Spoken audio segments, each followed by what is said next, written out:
And welcome back as we continue our journey through the book of Acts. Today we start a brand new chapter, chapter 20, and it continues on from chapter 19, naturally, as Paul is in Ephesus and there's an uproar, and we see how the mob is dismissed. We continue the story in verses 1 through 6, and we're going to read a portion of scripture, pull out a timeless truth. Let's dive in. And after the uproar ceased, Paul sent for the disciples, and after encouraging them, he said farewell and departed for Macedonia. When he had gone through those regions and had given them much encouragement, he came to Greece. There he spent 3 months, and when a plot was made against him by the Jews as he was about to set sail for Syria, he decided to return through Macedonia. Sopater, the Berean, son of Phares, accompanied him, and of the Thessalonians, Aristarchus and Secundus, and Gaius of Derbe, and Timothy, and the Asians, Tychicus, and Trophimus. They went on ahead, and were waiting for us at Troas.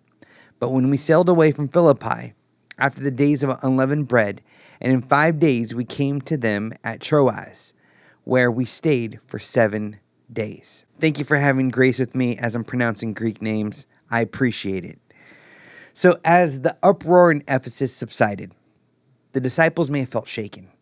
And some of them may have worried about, hey, what's going to happen next time if the town clerk is not available to protect us? Luke notes that Paul had encouraged them.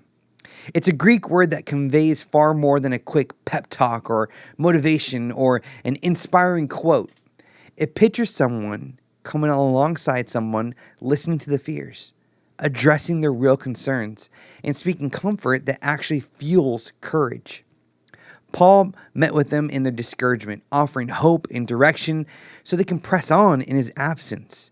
And as he continued his journey, he carried that same intentionality, encouraging every believer he met with sincere care, attentive listening, and a steady call to keep their eyes fixed on Jesus.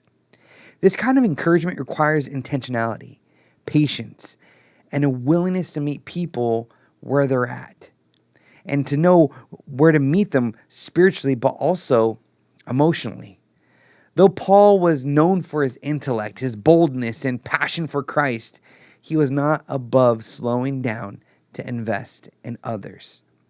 Luke records that Paul had given them not just encouragement, but much encouragement. A ministry of presence and words that spanned 3 months. Remarkably, Paul poured himself into others even when he himself may have needed encouragement, especially after facing the threats, enduring hardships, and being far from home.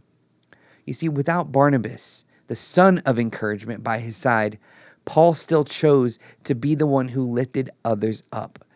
His example challenges us to extend encouragement even when we feel empty ourselves, trusting God to use our willingness to strengthen those around us. And so, church, I just want to encourage you today. Who's that one person that's coming to your mind right now that you think may need some encouragement? Once again, it's not just a pep talk. It's not just an inspiring quote of saying, hey, I'm here and I care. How are you? Listen to them and respond in a way that you know that they would be encouraged, to lift up their gaze up to Jesus and say, hey, there's hope. Everything's going to be okay. I'm with you alongside the way, and take your time with that.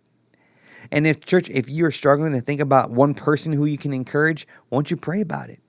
Say, Lord, who can I encourage today? And maybe he'll bring somebody into your life today that may need a word of encouragement, hope, something.